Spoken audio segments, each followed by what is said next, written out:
Ladies and gentlemen, we are back with Season 5, Episode 26, The Cutie Remark, Part 2. The continuation of the previous episode, the end. Let's just jump right into this. Now,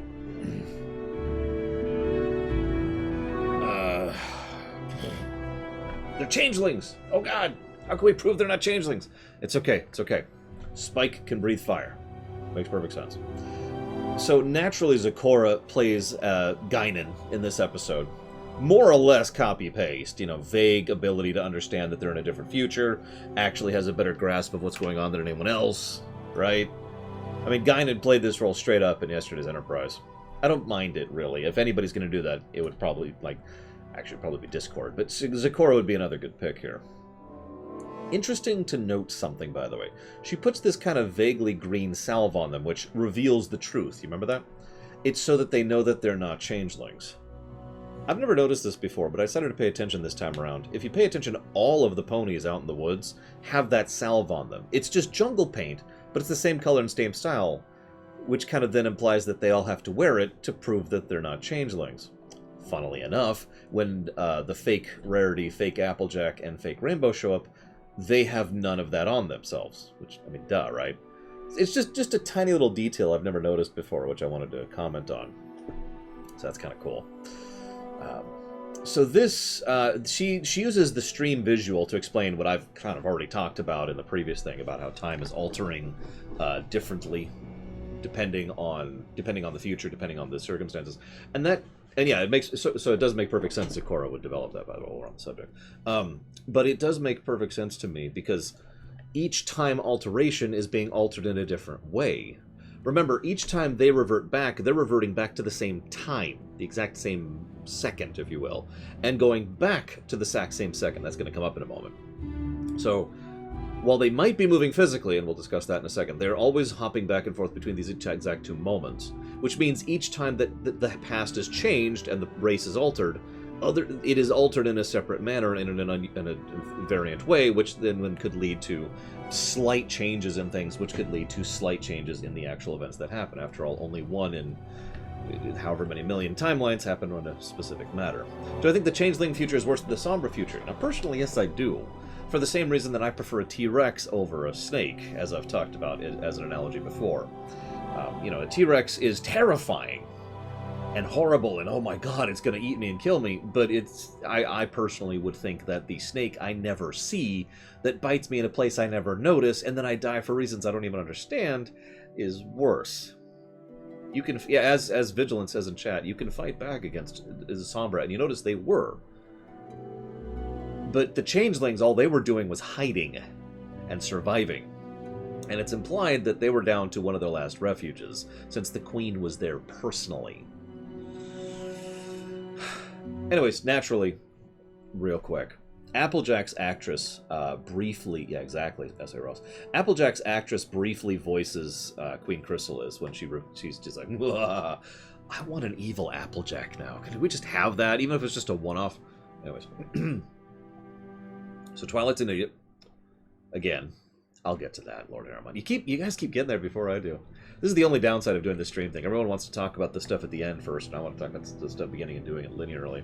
It makes sense. You just saw the end of that. It's okay. It's okay. I'm not yelling. It's just it makes sense. It's one of the only downsides of doing these live instead of pre-recorded. I still like you guys' input. I love your guys' input. Don't stop inputting. Time isn't linear. Well, so Twilight's an idiot. I hate to keep pointing that out, but it really is one of the worst parts of these episodes. There's this bit where Queen Chrysalis is like, if you surrender, I'll spare the rest. And Twilight does the stupid thing, and she says, you have to give up and surrender. And I've ranted about that so many times. I hate that in fiction. It's the thing where the good guy has to prove they're the good guy by stupidly surrendering their gun to the person who's holding the hostage. I hate that crap. And the only reason they do that in fiction is to prove that they're the good guy. They would never do anything wrong. And it's always the wrong choice.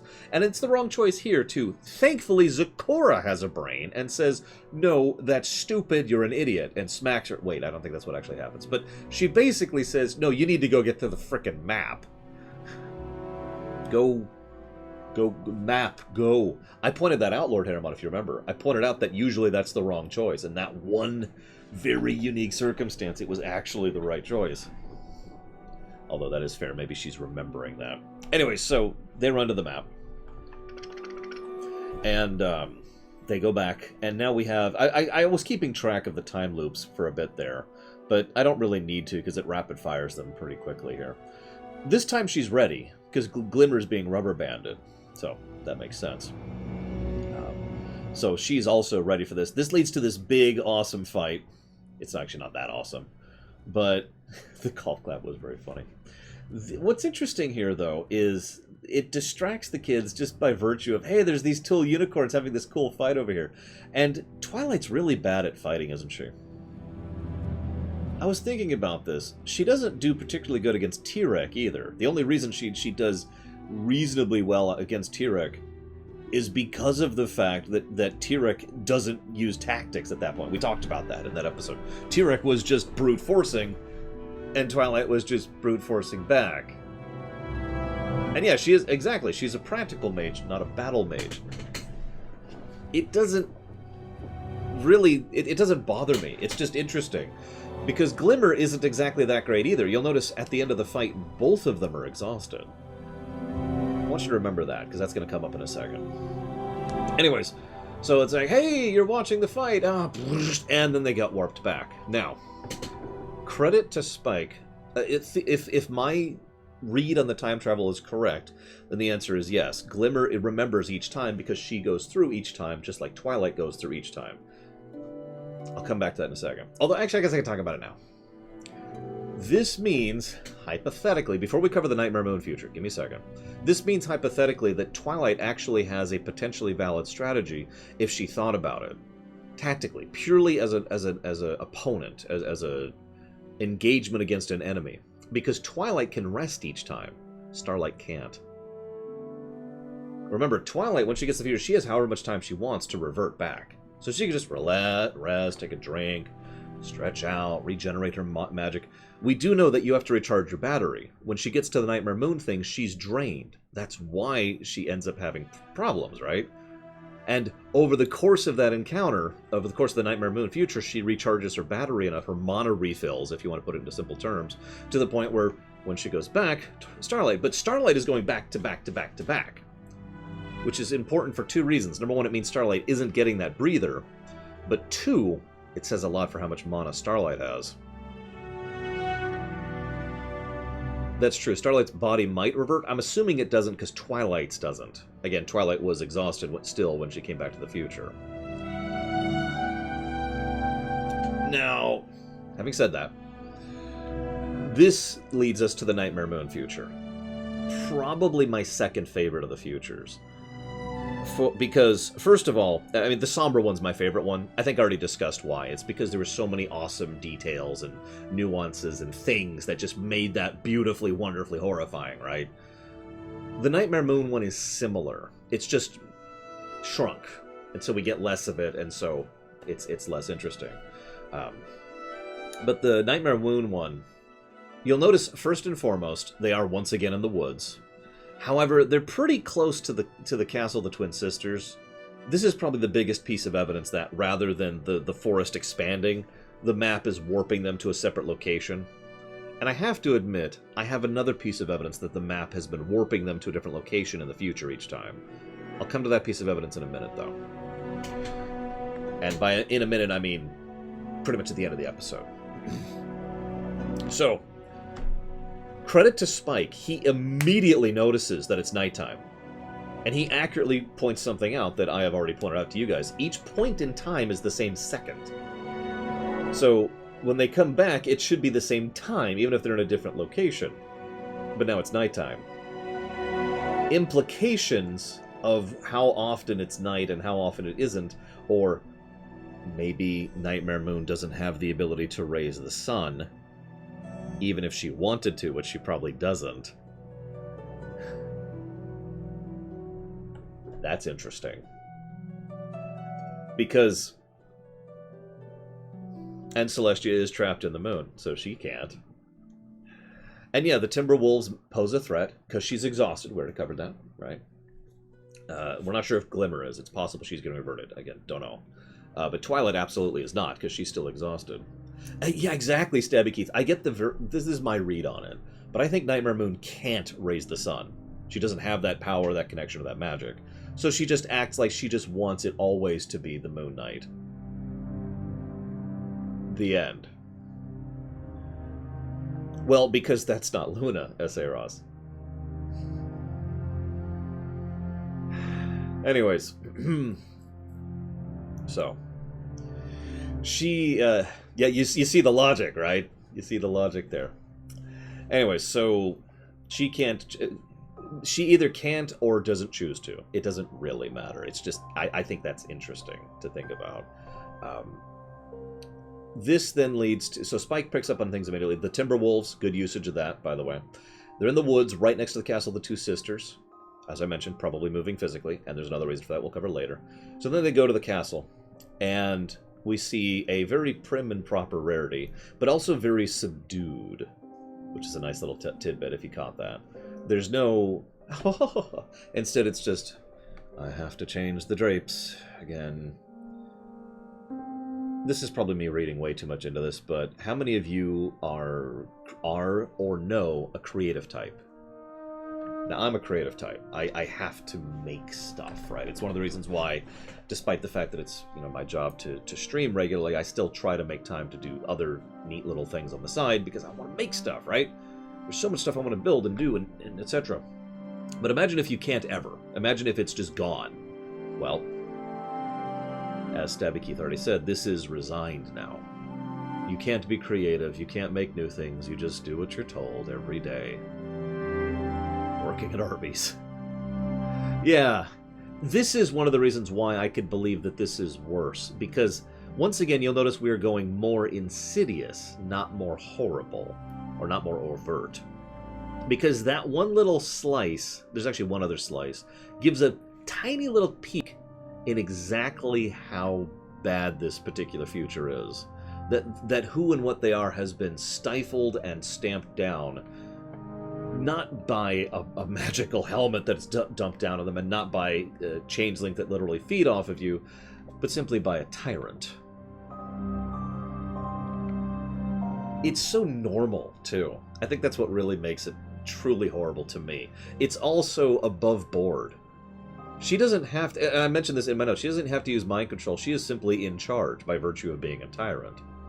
And she simply exposes that. The other sliver I mentioned earlier is Rainbow Dash. The brave and strong, loyal person who is, you know, he's got that vibrant spirit. No. Instead, Rainbow Dash is an absolute... party, she toes the party line. She is a part of the problem. She's one of the frickin' guards. Yeah, she's a soldier. And while that lines up, it kind of implies a lot about what happened to Rainbow Dash and why she would be stamped down into this position. So Twilight naturally mentions casually, once again, Twilight's an idiot, it's just a regular thing. Twilight casually mentions time travel in front of Rarity, which is very stupid, and the only reason she does that is so that Nightmare Moon can overhear. Credit to Nightmare Moon, by the way. She actually picks up on what's going on very quickly, and actually kind of deduces what needs to happen very quickly. She's like, oh, you have time travel. Interesting. Show me. And it just immediately takes charge of the situation. Which probably says a lot about how exactly she runs her particular kingdom. By the way, Days of Future Past has already been confirmed to be an influence for Josh Haber, who wrote this Savicom. So yeah, she is. Yeah, I agree. This is a woman who is definitely a stronger leader than Celestia. Whether she's better or not is a little bit debatable, but she is absolutely a stronger leader than Celestia. And it comes across in this whole scene. It's brilliantly done. There's a lot of little tidbits that just show the level of authority she holds. And it's doubly interesting because Nightmare herself isn't that strong. Like, she's weaker than Sombra is, for example. But I digress. So, they go back. Twilight manages to trick her, teleports, goes back in time. This is when we start rapid-firing things a little bit. First, we have T-Rek, who is just absolutely destroying everything.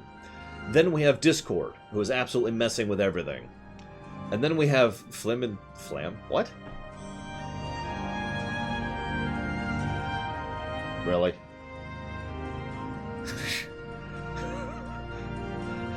And again, they're supposed to be getting worse each time. So we had Total War, the insidiousness of infiltration, the insidiousness of despair, tyranny, and then we had Total Destruction, that's T-Rek, or just devastation. Oh, we'll get there in a moment. Then we had everything is chaos, Discord, and then we have Flim and Flam. All of this, I'm pretty sure the Flim and Flam thing is there's a gag, and that's why I'm willing to let it go. But all of this follows a very linear and very logical pattern of worsening. You'll also notice each one's color-coded. I wrote them down: red, green, blue, orange, purple, brown. And each one of them is, except for Flim and Flam, is worse. Each one just gets worse and worse and worse. I will say this, I'm pretty sure the Flim Flam thing is a gag, and I'm willing to let it go on that point. However, I do have to admit, industrialization taken to an extreme, purple, fact, industrialization taken to an extreme is actually quite horrific. It's something we have experienced in real life, in certain areas.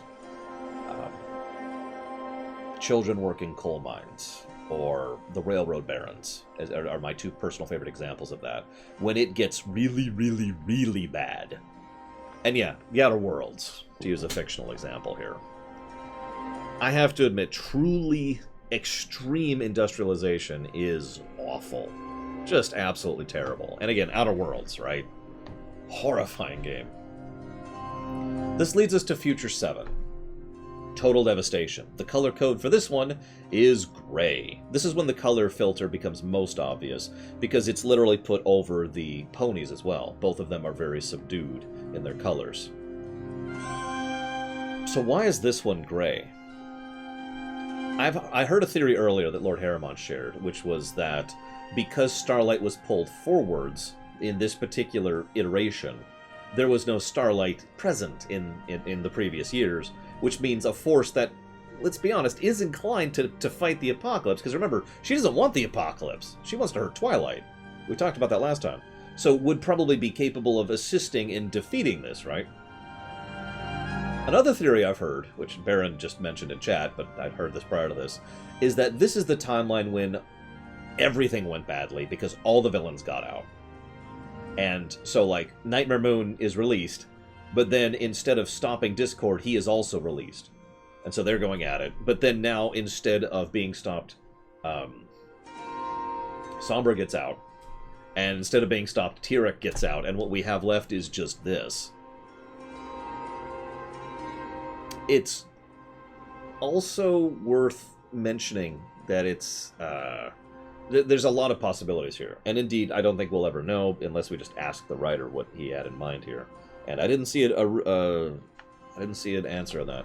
I have to admit, from a purely thematic perspective, the answer I like most is one I came up with this time around. I think this is a world in which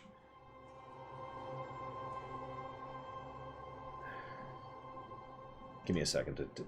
It makes so much sense in my head. Give me a second. I talk so much about the pattern, right? But the pattern is innately as strong as it is weak. This is something I talk about a few times. I actually mentioned this with Sombra as well. It's only as powerful as it can be. It's so easy for it to be broken. Indeed, that is one of the main points of the episode, is that one single friendship being broken eventually cascaded and led to this. Because remember, as we've discussed many times, as Starlight Glimmer herself is aware, you can't force harmony. That doesn't work. Harmony by its very nature cannot be forced. It has to just happen. If it doesn't happen, well then what we have is just this. that's what I think we're seeing here. I think we're seeing the world in, for lack of a better way to put it, in its natural state. A state in which the magic has effectively bled out of it, because the pattern never actually was able to continue to progress.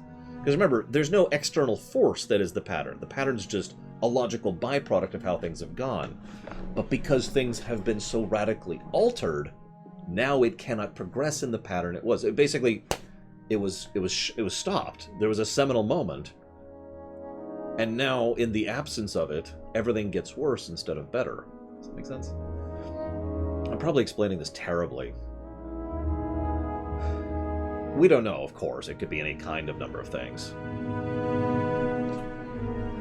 And that's true. It could be the fact that the villains come out and they are so disruptive that the pattern just completely breaks down. And again, these are not mutually exclusive. It's possible all the villains got out and caused so much damage, even if they did manage to stop one another, that effectively caused the pattern to completely break down. And so by the time we get back to the present, it's all just gone.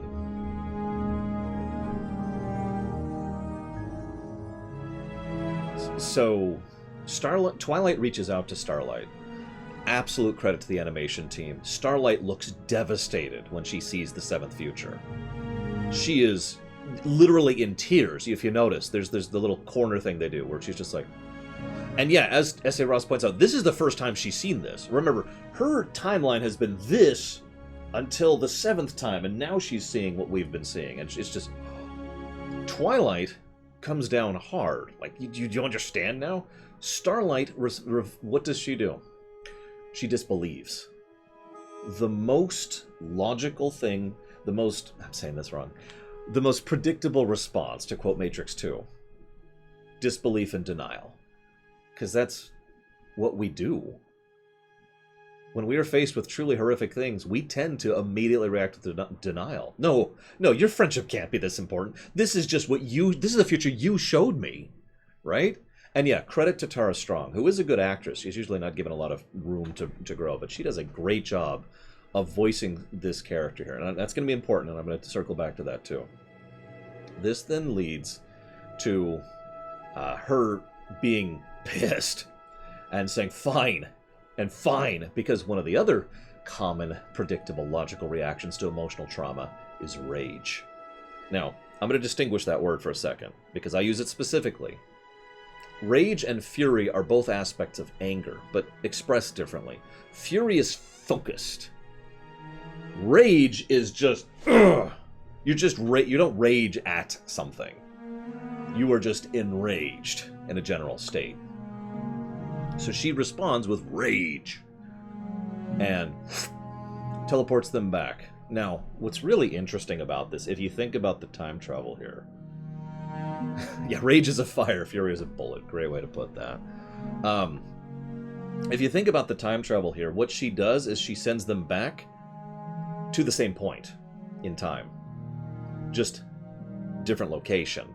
I mentioned the evidence that the biggest evidence that the map is moving them around. This is probably one of the biggest pieces of evidence for that, is the fact that she could just select another location and drop it over there. So Sunburst gets his cutie mark, and he got his I didn't. Okay, real quick, hang on. You'll notice there's a big ceremony, a big thing that happens when he gets his cutie mark. It's not as big as the Cutie Mark Crusaders, but there is a thing. No, Takoida is just complaining in general. He's just poking fun. Don't mind me. Don't mind him. So he, there's this big whooshing thing, which I just point out because I've suspected in the past that that's normal. And he got his, and I didn't. He moved on, and I didn't. Why didn't you try to get another friend? Well, I was too afraid another cutie mark would take them away too. So you will hurt just like I do. So they go back to the other location. Same time spot here. Same spot. Valid. Dakota is quite valid. I'm not actually upset. If I was, I would just ban Dakota. I got plenty of people I banned for far worse things than that. Including this morning. What the heck? Oh, that's just a Patreon thing. So then she goes back to the same point in time, but a different location. Another reversion here. And she starts destroying the scroll. Now this, you've probably been wondering this whole time. Laura, why do you call this the suicide episode?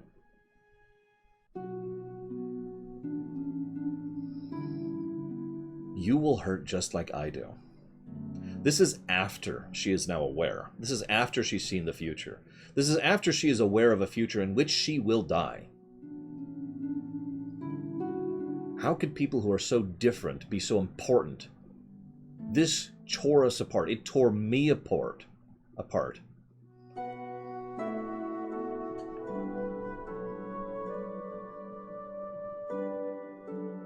This is when Twilight is finally going to have a brain. Finally, it's taken 2 episodes to get there. Because are those friendships so important? Well, yeah, of course they are. All friendships are important, especially in this setting where harmonic pattern is a thing, right? As she so... We did not do Terra Nova, no. As she so accurately explains, a single, seemingly unimportant friendship caused all of this. This is important for 2 reasons. One, it once again expresses the Shatterpoint thing I've already talked about. That one moment that causes so many changes. But the second, and I already referenced this with the 7th timeline, is this is showing how fragile the pattern really could be. Because again, you can't force it. You can't make it happen. It has to be naturally, correctly, truly. It has to actually be. It cannot be made to be.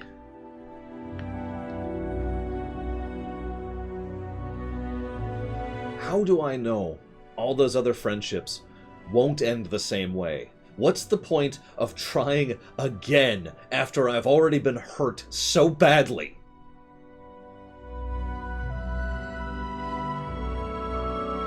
This is why I call this suicide.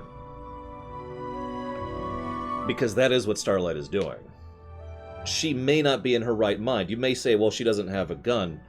But I gotta be completely blunt here. Most people, I've talked about this before, most people who are in that moment of committing suicide, who do so, no, Primal D&B, who are doing so, are in the moment, as I like to call it. They're not really thinking rationally. They're not really processing logically. They're just kind of reacting to the immediate stress, the immediate trauma. The immediacy of picking up a gun and putting it in your mouth, or jumping off of a ledge. That's actually the specific analogy I'm going to use here, because she is on the ledge here, and she's tearing this scroll, and she knows what's going to happen. She's already seen it. She may deny it, but right now she doesn't care. Or would she?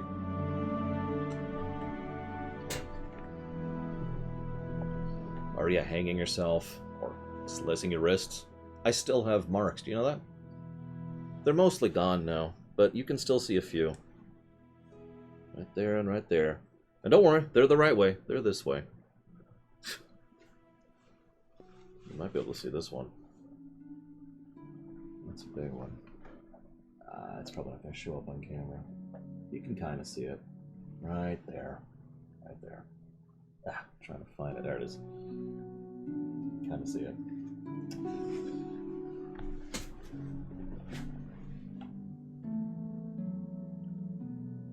I'm especially really emphasizing this point because this episode does an excellent job of really forcing you into, at least forcing me to feel what Starlight is feeling here. That pain, that grief, that trauma. I don't know what else to call it. That trauma. And again, her dialogue, if you close your eyes, it sounds like someone who's standing on the ledge. You could just picture that. That's why this is the suicide episode. Because Twilight has to talk her off the ledge.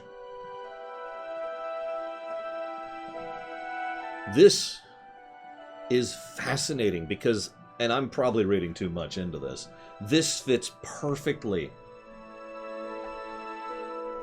Because, first of all, speaking from experience, talking someone off the ledge is not as easy as it sounds. But second of all, This whole episode, she's been treating Starlight as an enemy, as something she must defeat, as something she must combat against. And you notice the whole time up until Timeline 7, she's been fighting her. It is now, when she stops trying to force harmony, that she successfully reaches out to her and treats her like a person.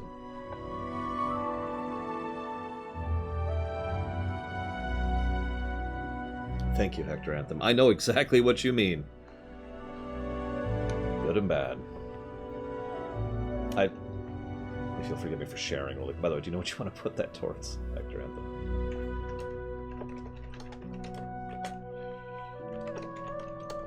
And thank you, Primal DNB.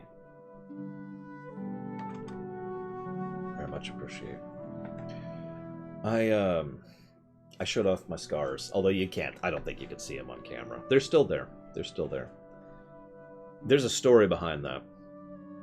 But the story I didn't tell you is when my girlfriend came by, because she was worried about me. That was actually one of the more heartwarming memories I have of her, is that she, on her own, out of nowhere, without actually owning a car, made the trip and got over there and found me in my bathroom, on the floor, bleeding, just because she cared. Going back to what Hector Anthem was talking about.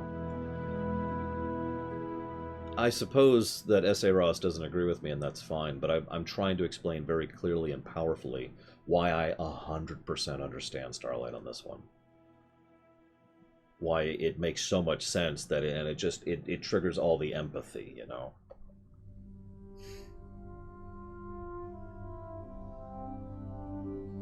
So, Twilight succeeds at this, where she has failed consistently. She talks Starlight off the ledge.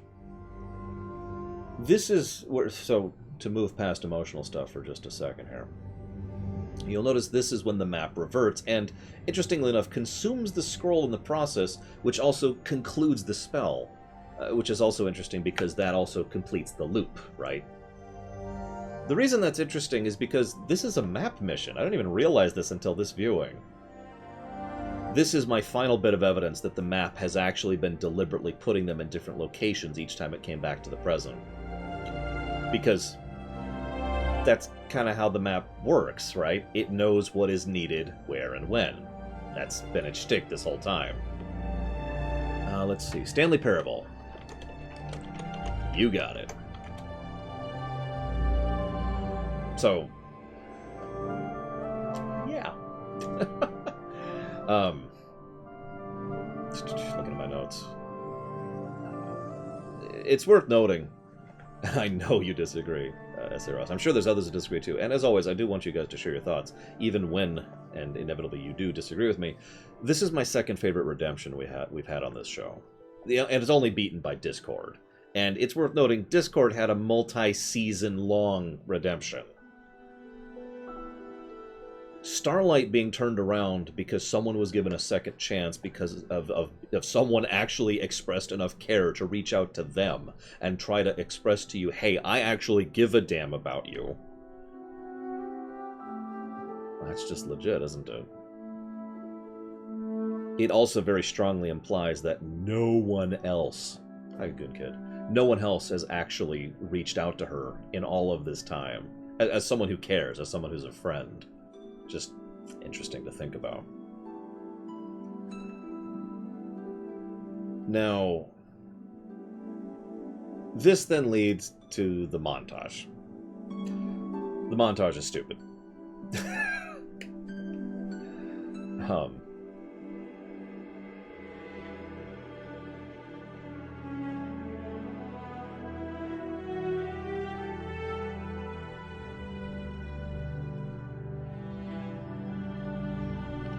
Interesting, Darth Mordora. That sucks, and I'm sorry. You're always welcome here, regardless. Whatever that means.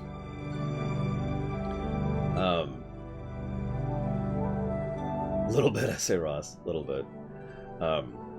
Yeah, she's not doing much in the montage. The montage feels like they're like, okay, we need to clunk it off. It's a decent song. I actually forgot the song was there too, Lord Harriman, until it started playing. I was like, oh, there's a song. I know there's a song here. But yeah, I don't like the montage. I am 100% with the redemption, and I hope I've explained why. But the song was just, what?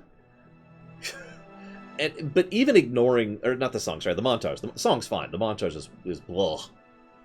The other thing I gotta say, though, during the montage, she goes back to our town. Now, there's two reasons that pisses me off. Number one, that kind of thing should be a whole episode. Number two, that kind of thing is a whole episode. They actually do a whole episode about her freaking out about going back to our town. It's a good episode. I think it's a good episode. With my memory. I've only seen it the one time. It's just, what? No! So the montage can go to hell. And I'm dinging the episode for it. I am. So the montage, by existence, basically has to be pulled down from Purple. If nothing else mattered. By sheer virtue of the fact that that montage can go to hell. Now, I've heard several people in chat say that this was supposed to be the end of the series. I haven't been able to find proof of that. It did. The last shot super looks like a series finale. It's all the named characters. Spike right in the middle, where he belongs. All the named characters. I have to admit, I'm really picky about redemptions myself. In fact, I could probably think of 4 off the top of my head I like. And most of those are cheats, so they're not redemptions. I mean, Kerrigan wasn't redeemed, right? But yeah, it sure feels like a series ender. I don't have any proof of the fact that it's a series ender, or was intended to be. And obviously, we're covering season 6 next week, so whatever. Really hate that montage. Moving on.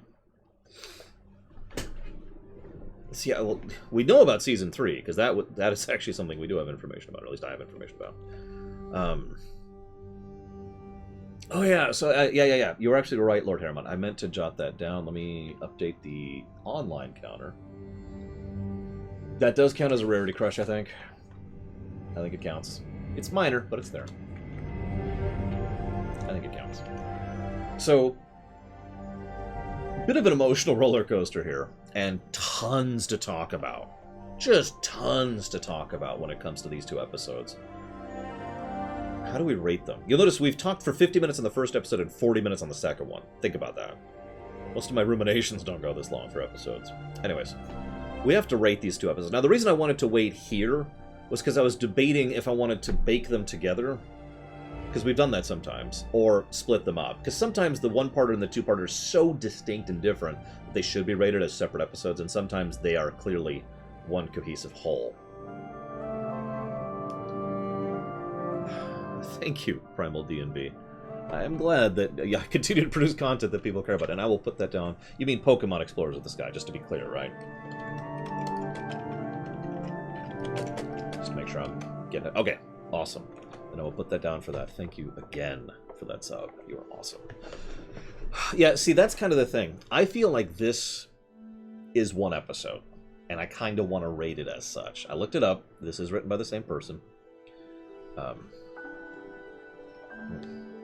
And I don't know. It feels like if I was doing this pre-recorded, I would probably do one long video for this episode. Put it that way. Now, having said that, that's going to be to the benefit and detriment of the rating, because there are elements of both episodes that drag them down. Twilight's an idiot, way too much, and that stupid montage can go to hell. However, there's a lot of really good stuff here. Both the Sombra future and the Nightmare Moon future are brilliantly done. And there's some surprisingly good moments for Spike, and frankly, the emotional beat of being talked off the ledge. That absolutely just destroys me. Even this time around, I was just... like, that feels, you know? And the actress helps to sell it. The actresses, excuse me. The way both Tara Strong and, I can't remember the name of the woman who plays Starlight, are doing a great example of this. Purple is above orange. Is above red. It goes purple, red, orange, yellow, green, blue. I keep debating changing it to WoW colors, but whatever. That is true. I will admit, and I will freely admit, this episode hits me personally very hard because I have literally been there more than once. So, that is something that's going to affect my feelings on this episode. That's why I've called it the suicide episode for years. Before we even started MLP, I was like, yeah, I can't wait to talk about suicide in this one. That's how far back I had this in my mind. Yes. Actually, I forget where I exactly get the color scheme from. It is from something, but I don't remember. It's not WoW, because WoW is gray, white, green, blue, purple, orange. The Changeling future was interesting, especially because Zecora kind of carried the show when we hit the Changeling future. You'll also notice, by the way, while we're on the subject, back in... I think you're right, Dakota. Back in the first episode, we had a discussion about exposition and how some of the exposition was not really well done, in my opinion. Zecora's exposition in episode 2 is much better done and much more smoothly presented.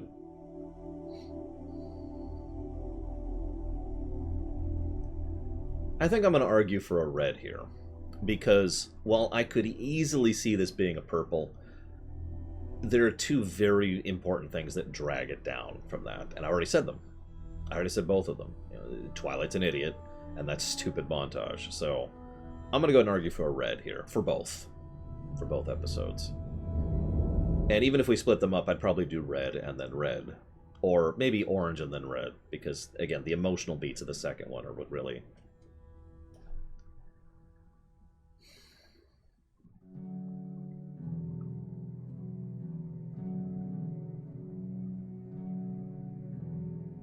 And I agree with that, Somcom. I know, S.A. Ross, that's okay. I understand.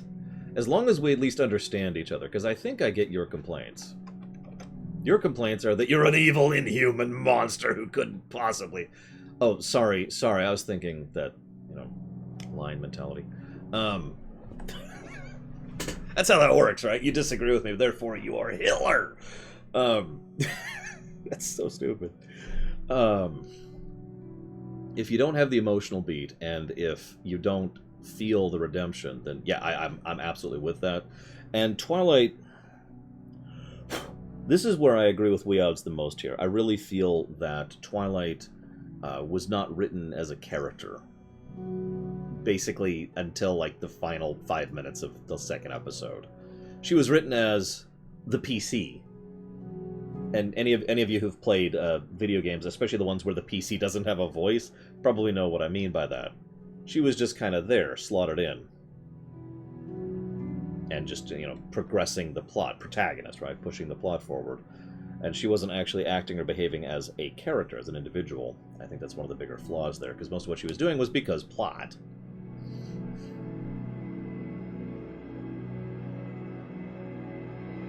I mean, we just spent 30 minutes talking about suicide Tarhuntas, but if that doesn't explain it, then... There's a lot to think about. The show goes in-depth into a lot of very believable, very everyday applicable concepts that I couldn't even summarize. And that's one of the bigger things that draws me to the show. There's also some fascinating world building with the way they've constructed the setting, the magic, the rules of it, that kind of stuff. I can't speak for others, though. No brain. Brick, right, Dakota? Just a brick. You don't have to give it a shot. It's not for everyone. I totally get that. I do. It's just... You asked. But yeah, it's hard to summarize a 9-season show. I would even have trouble summarizing TNG and what I like about that, for example. That's only 7 seasons. With that, we have finished Season 5, speaking of which. So next week... Hang on, so let me pull up my list here. Picard gives a speech. I mean, that's not invalid for Season 6. Here we go. Season 6. What is Season 6? Oh! The Crystalling will be our first Season 6. I actually remember that one. So the Season 5 theme was easily Cutie marks, as I've mentioned several times. Season 4 was the the harmonic frequency thing. Season 3 was the connections of friendship. I don't remember what Season 2 was. And Season 1 was, hey, let's explore the world a bit, because there's a lot of world building in Season 1. So that's just off the top of my head there, Act. I'm looking at Season 6 here. We're gonna have another mod episode, that's awesome.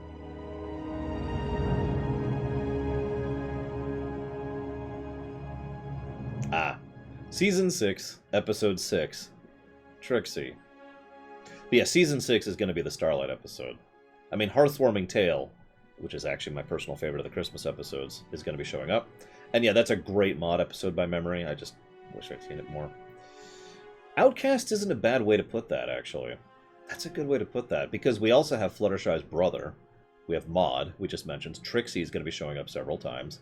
We're going to have the, not only Daring Do, but the geek, you know, the enthusiast.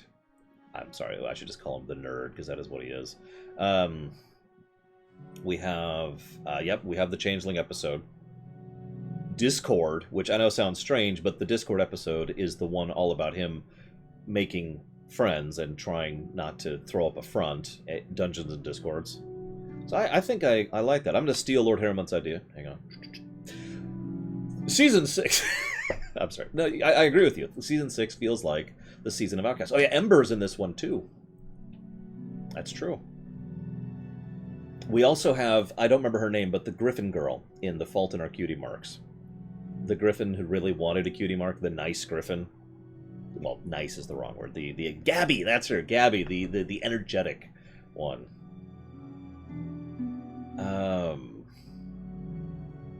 What else we got here?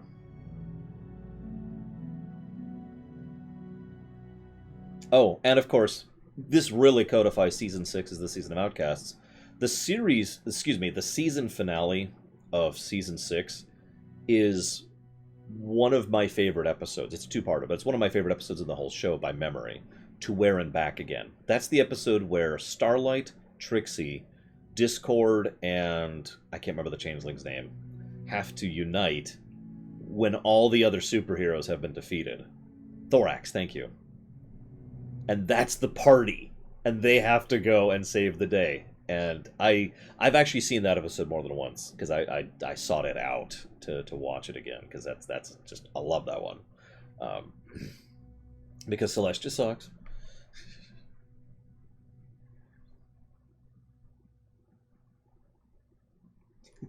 Yet the Suicide Squad. Yeah, I love Discord's reaction. Yeah, whatever. And they took Fluttershy? Where? He does something with his voice. John Delancey does something with his voice in that scene, where he basically lowers it another octave, and I looked into it.